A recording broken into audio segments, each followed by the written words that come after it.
What is up, YouTube? I am back with another training video, and today I am going to be doing a high intensity day.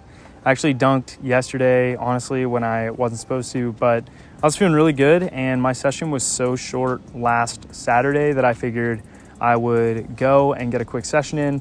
So I decided to do that, and the reason I wasn't too worried about it is because when I'm on load management, I actually dunk twice a week, and those dunk sessions are usually like an hour long, and I take a lot of jumps, and as you know from dunk camp, I can get into the hundreds sometimes. So a short dunk session, on a low rim doesn't really bother me or worry me too much, doesn't really derail the plan. So I decided to do that, and it went okay. I was working on cuff dunks and a little bit of obviously some handoff E-space, which you guys may have seen on my Instagram story. But it's coming along. Smooth told me to run faster, and that seemed to help a lot. And so I'm going to be continuing to integrate more speed and just trying to get more mental reps and integrate that, even just from a mindset point of view during training. So during these power cleans, even I was telling myself, what is it going to feel like when I'm doing this on 10 feet versus, 9.4 or something like that. And so during these cleans, the emphasis obviously is just move the bar as fast as I can, jumping aggressively and trying to move some weight. And I haven't done cleans in a while, which I mentioned in my other video, but my wrist was pretty messed up. And so I kind of built back into them slowly, but they're feeling really good. I would really like to get back to that 225 for a double on a hang. I'd feel really good about that, and continue to just kind of lean up as well, because obviously my power to weight ratio is pretty important as a jumper, and especially a 1 foot jumper where being light is really, really important. Then I got into some reverse lunges, and I was doing these because last time I was doing squats, they just weren't super comfortable, and I will definitely come back to them.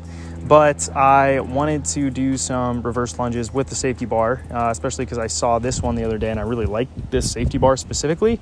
It's really nicely padded. It's from Elite FTS, and it's just a good bar to have in your arsenal, especially with someone like me whose hips are a little bit wonky. So I did some reverse lunges here, just getting warm really with the 25s on the bar. I think the bar is either 55 or 65. It doesn't feel super heavy. Anyways, you can see here, just doing reverse lunges, stepping back, trying to, balance while I do these and get some high quality reps in. I really wasn't worried too much about, getting all the way down, because you can stretch your labrum quite a bit if you're not flexible in your hips, or you try to, get into that really wide position or push the knee too far forward. You need a lot of mobility in your back leg. And so for me, my emphasis is just keeping the weight pretty heavily on the front leg. I lean forward a little bit just because it allows me to load my hip a little bit more. Actually, on this third set here, I felt my left glute a little bit just on the lateral side. And I was like, I'm not going to go crazy heavy here, just because I don't want to end up, pulling my glute and then being set back and whatever else. So I did the sets, but I did them with a little bit of a consideration on the final set. It's actually on this set right here. When I stop on the left leg, that's whenever I felt a little bit of something. So after this, I switched to split squat, and the split squats were really just to get the volume in. I mean, it was like you can see here, whatever the bar is, 65 pounds. I did them hand supported just because it felt a little bit easier to get in a full range of motion on these ones. And I'll probably play around with these as well, just trying to really load my legs up and get my quads as strong as I can so that I can break better on my 1 foot jumps.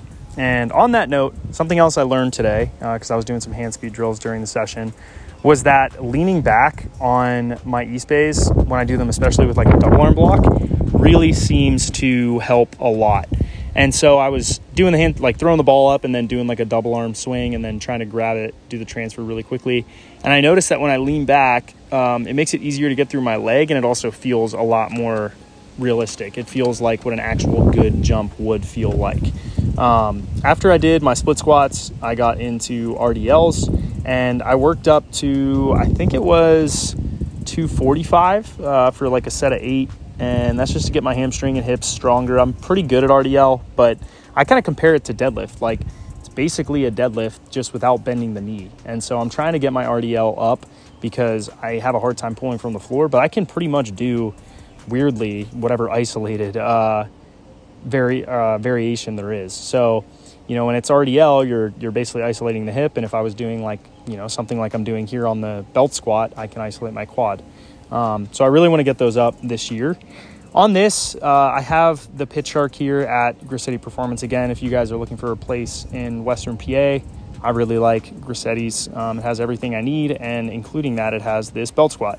And so I was going back and forth between some slow calf raises for my Achilles and then the single leg, kind of like, I don't know how to describe it. Thomas Corteen Beek, I don't know how you say his name, the Danish high jump coach, has always talked about wanting to use a belt squat and do them, but they're basically like a single leg squat where you're pushing backwards and upwards. And I was playing around with like which ring to put it on and kind of like what chain loop to use, because you can obviously adjust things a little bit with these. You can like decide how far up you want to have the chain, so you can do a squat if you want to, or you can do what I'm doing here, like a single leg squat. So what I did is I actually floated my foot off a little bit, and it kind of put me in like almost like a decline board or something like that. And I was trying to lean back quite a bit. And so this kind of emulates the horizontal vector or braking forces that you would see. And by letting my foot float off a little bit, it really magnified the intensity of that lift. So I might play with those a little bit more. I mean, this is kind of synonymous to early season. So a lot of what I'm doing is just getting really, really strong, because that's generally what you want to do when you're a far ways away from the most intense part of the season, or, in track, like what would be the competitive season. After that, I didn't do any sprints, so I wanted to get in some elastic work. I was fried here watching these back, but this is a really slow movement, long ground contact times, and is just pretty good prep for stuff later to come. Anyways, that's the video, guys. Like, comment, subscribe, and as always, THPStrength.com.